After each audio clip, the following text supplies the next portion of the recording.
Hello everybody out there in the wine world. This is Bill Elsey, the sommelier with Wines.com, and today we have a very special guest in the house. This is Master Sommelier Greg Harrington, who is the owner and winemaker of Gramercy Cellars, which is a winery based out of Walla Walla in the state of Washington. So Greg, thank you for coming by to chat with us today. For our viewers out there who might not know necessarily what a Master Sommelier is or how you got your background and your start in food and wine, why don't you give us a little background as to what got you into wine and also into the sommelier program? Cool, yeah. So I started in restaurants when I was really young. I was 14, 15 years old, washing dishes, and I used to go in on my days off and beg them to teach me to cook. And so I kind of knew that I wanted to be in the restaurant business. And then I went to Cornell and figured that I was going to get out of Cornell and then I was going to cook. So I got out of Cornell, went to Vegas, spent about 6 months cooking, and realized that I was just not cut out for the kitchen. Didn't want to be a chef. No, I knew they taught me enough finance that I knew that the hourly rate I was making as a chef, what my student loans were, that they just wasn't gonna match up for you. Okay. So I loved cooking though, but and I still do it a lot at home and for events at the winery and stuff like that. Yeah. So I went into the front of house, and the owner of the restaurant was kind of like, well, you took a wine class at Cornell, so you're going to do the wine list. And I was like, yeah, I almost failed that wine class because I majored in beer. And but if you want me to do the wine list, I'll do the wine list. And randomly at that restaurant, my wine rep was a guy named Ron Mumford, who is now a Master Sommelier. And another one of our wine reps was a guy named Steve Geddes, who is now a Master Sommelier. And they were studying at the time, and they were like, oh, you're the third guy in Vegas who wants to learn about wine. You're going to study with us. And so I just started studying, and then I said, wow, this is really cool. And then I got to a point where I want to do this professionally. I want to do this for the rest of my life. What do I have to do? Threw everything I owned in the world, drove to San Francisco, knocked on a couple doors, and got lucky that Joyce Goldstein at Square One hired me to be a manager, and from there it was sommelier from then on. Sommelier from then on. Yeah.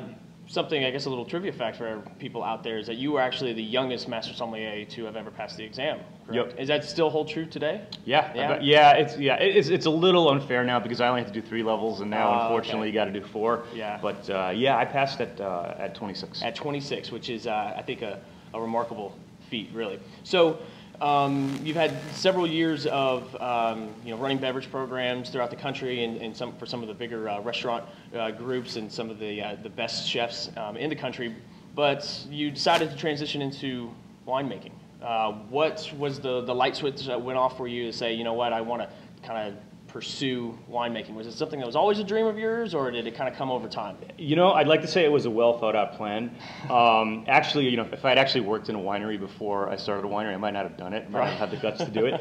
I spent a lot of years running wine programs, and my wife and I were living in New York, and randomly we went to a tasting over in Brooklyn for Walla Walla winemakers. And showed up and met a lot of guys like Jean-Francois Pellet over at Pepperbridge and Justin Wiley over at Vapiano. And they kind of said, hey, why don't you come out and visit Walla Walla? Yeah. So in the spring of 2005, 2004, my wife and I went over to Walla Walla to see it. And we were like, wow, this place is really cool. And I remember tasting wine in Pepperbridge's cellar, and it was Syrah. And I was just absolutely blown away because it was really New World. So it had a lot of fruity components, but it was also predominantly earthy. And I was like, wow, I didn't realize you can get earth like this in Washington. And I was tasting with the winemaker, Jean-Francois, and the owner, Norm McKibben. And Norm kind of made an offhanded comment, and he was like, if you ever want to make wine, I'd be really happy to sell your fruit. And I was like, really? So my wife and I went home and said, yeah, we'll retire in Walla Walla. When we're 60, we'll start a little winery, and life will be great.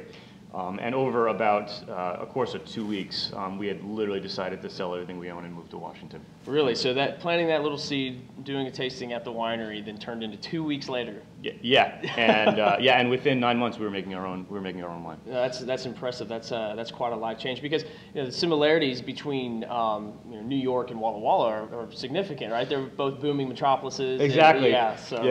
It's a little different. A lot of people say, well, what did you know about winemaking? And the reality is absolutely nothing. But what I did know is from running wine programs and being an MS, in my head I knew exactly what I wanted to create. Right. Okay. And the great thing about Walla Walla is the people there are just absolutely amazing. I walked in and people from just well-established, really high-quality wineries were willing to help me out. Yeah. And just so welcomed you with open arms. Yeah, it's an amazing place for that. There really is a feeling that the more quality there is in Washington, the better we're going to do worldwide. Right. Yeah. So the communal aspect. That's one thing that I've picked up from a lot of sommeliers that I know that attend W2U is they are just amazed at the communal and the friendly camaraderie that exists with all of the growers and the winemakers there in Walla Walla. That's impressive. So you knew the type of wine that you wanted to make from your sommelier background. Yep. And what type of wine is that? What are you looking to do with your wines? So my whole focus is, obviously you want to make wines that people enjoy and are drinkable and go well with food. But my thing is, I want wines to be balanced. So, and what I mean by balance is we want wines to have acid, so when you drink them, you want to drink them again. And we also want to keep alcohol down. And what we find in Washington is the nights are so cold and the days they can be warm, but they're not overly warm, that the grapes retain acid and the sugar doesn't get too high. So, we kind of get kind of the perfect environment where you can create wines that go really, really, really well with food.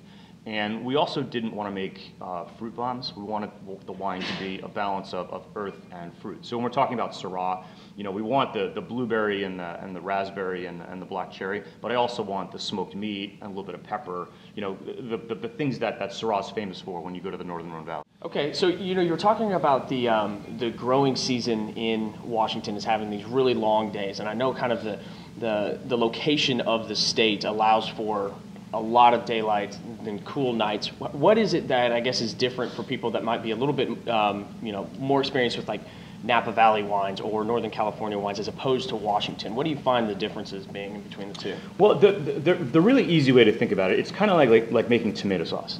There are a lot of different ways to make tomato sauce, but if you say, hey, you could put the tomatoes on the stove, fire up the heat, and you'll get one type of sauce. Another way is you put the tomatoes on the stove and keep the heat low and slow, and you'll get a very, very different result. So vineyards only grow within a certain range of temperature.